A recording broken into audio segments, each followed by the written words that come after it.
Magandang araw sa inyong lahat. Welcome back dito sa channel ng mga matatalinong subscribers.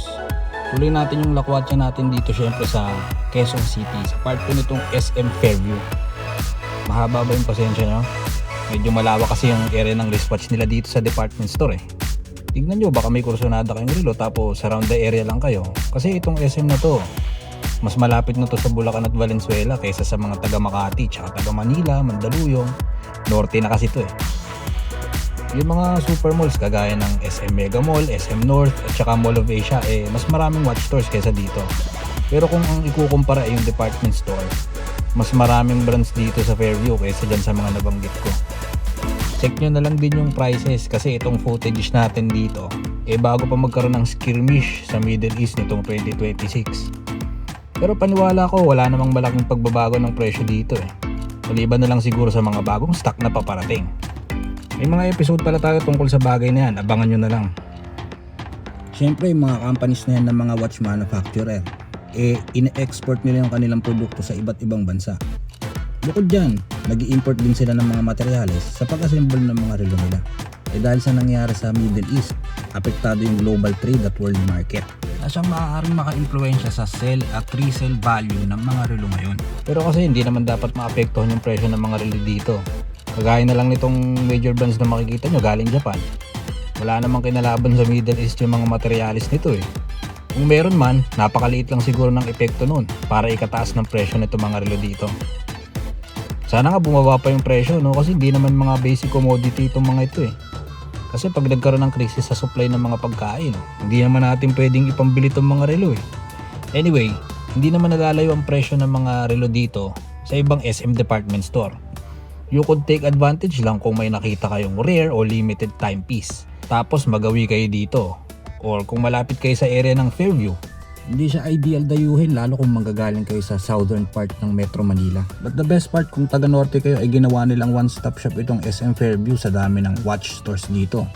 Unang-una dun sa mga nabisita natin sa part 1. Andyan yung City Time, andyan yung Royal Time, Time Collection, Time Shop, Watch Republic, meron ding The Watch Store at yung dedicated boutique nila ng Casio G-Shock.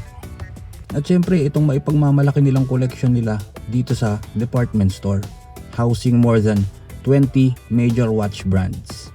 Na kung taga norte ka, hindi mo na kailangan pumunta ng SM North, hindi mo na kailangan magpunta ng SM Mega Mall kasi nandito na lahat eh.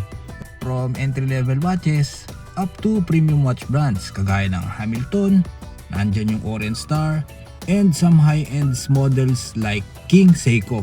At kung napanood nyo nga yung part 1 nitong episode na to, meron din tayong binisitang repair store na nagmamodify at nagko-customize ng mga wall clocks. Best part for me is yung foot traffic kasi hindi siya masyadong matao. Unlike dun sa mga more commercialized super malls. Lalo kung may decent budget kayo, siguro around 5,000 to 30,000. Marami kayong pagpipilian dito.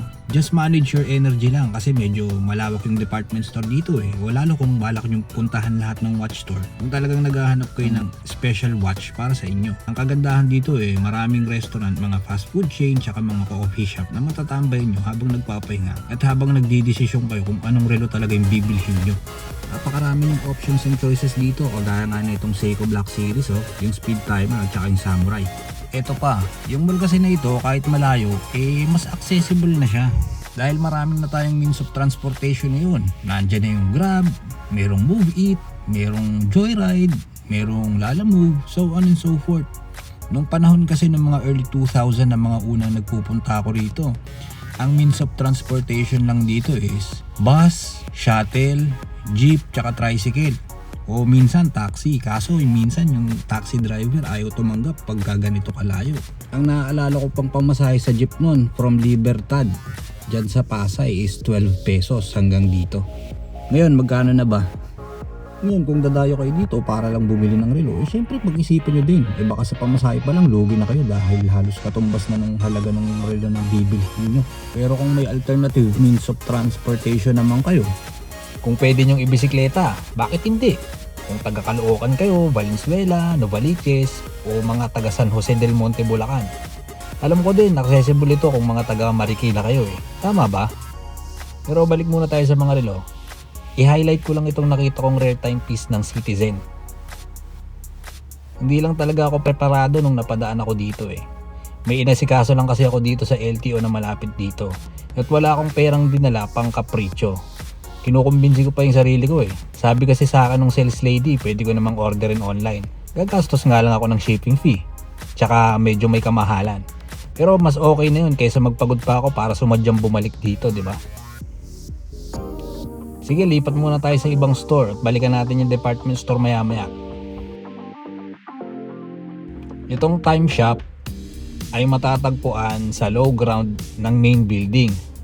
Bukas to araw-araw mula alas 10 ng umaga hanggang closing nitong SM Fairview. Retailer sila ng mga premium Seiko watches. Comparatively speaking, kung ang hanap nyo Presage, Prospex, lalo yung mga divers, yung mga Turtle, Monster at Samurai. Mas marami dito kaysa sa mga naunang store na pinuntahan natin dito sa SM Fairview. Kung mahilig din naman kayo sa SSK at SKX, kumpleto pa sila dito. Ang pinakagusto ko sa ganitong store syempre yung installment option. Tsaka syempre karamihan sa mga new players o yung mga bagong watch stores, syempre bago yung facility nila. Bago din yung gamit at magigiliw yung mga sales personnel. Kaya kung malapit kayo sa area nitong Fairview, hindi nyo na kailangang dumayo pa ng SM North, Mega Mall or sa mga mall sa Makati at Manila. Yung mga admins dito sa store na to, they take pleasure and appreciate visitors sa mga gustong i-check yung mga units nila. Ito siguro yung pinaka-accessible na magandang spot mamili ng relo kung nasa gawing norte kayo. Muli, nasa low ground lang yan ng main building. From 10 AM to closing ng mall, bukas sila. Siyempre, habang naglalakad-lakad tayo at namamasyal at nagtitingin ng relo, shoutout muna natin yung mga super subscribers natin dyan ha. Ito, si Patricio Patrimonio, si Heyrigo 2084 at si Team Dolete 83, si Yuel Aban, tapos kay Conrad Randy Frias, shoutout sa'yo boss. Tapos ito naman kay Norman Lorenzo 707, kumusta ka dyan bossing? Kay Bent CPH 2031, kay Plus Minus Seconds 7270, kay Darren Tejadilla 3503, kay Jeffrey Kayanan 26660, si Kenny Go 8423. Shout out sa inyong lahat mga bossing. Salamat sa lagi nyong pagsuporta sa channel na to. At syempre, ang dalangin ko sana ligtas kayo palagi at ang inyong mga mahal sa buhay. Balik tayo ulit dito sa department store. Gusto ko lang i-highlight itong Hong Kong based brand na Spinnaker. Founded around 2013 and 2014. This brand specializes in affordable automatic maritime-inspired dive watches. Itong Spinnaker has been present in the Philippines since around 2018 and 2019. They take pride dito sa kanilang mga divers watch, mga heavily inspired by ocean, yachting, and vintage diving, featuring robust cases and textured dials. Itong mga watches nila primarily utilizes reliable entry-level Japanese automatic movements. Most notably, Seiko din yung mga internals neto like NH35A. Siguro masasabi mong Asian counterpart ng Oris kung pag-uusapan yung design principle tsaka heritage. But of course, this is a lot more affordable. Karamihan ng mga watch model nitong Spinnaker is designed for water sports and diving. They typically boast a 150 meter to 200 meters of water resistance. Usually featuring scratch resistant din. Mga sapphire crystal yung glass niyan. Tsaka solid stainless steel cases. At of course, isa sa basehan ng magandang divers watch bukod sa water resistance, good luminescence o yung malinaw at magandang legibility kahit underwater. Kasi underwater madilim yan para sa mga mandaragat at mga maninisid.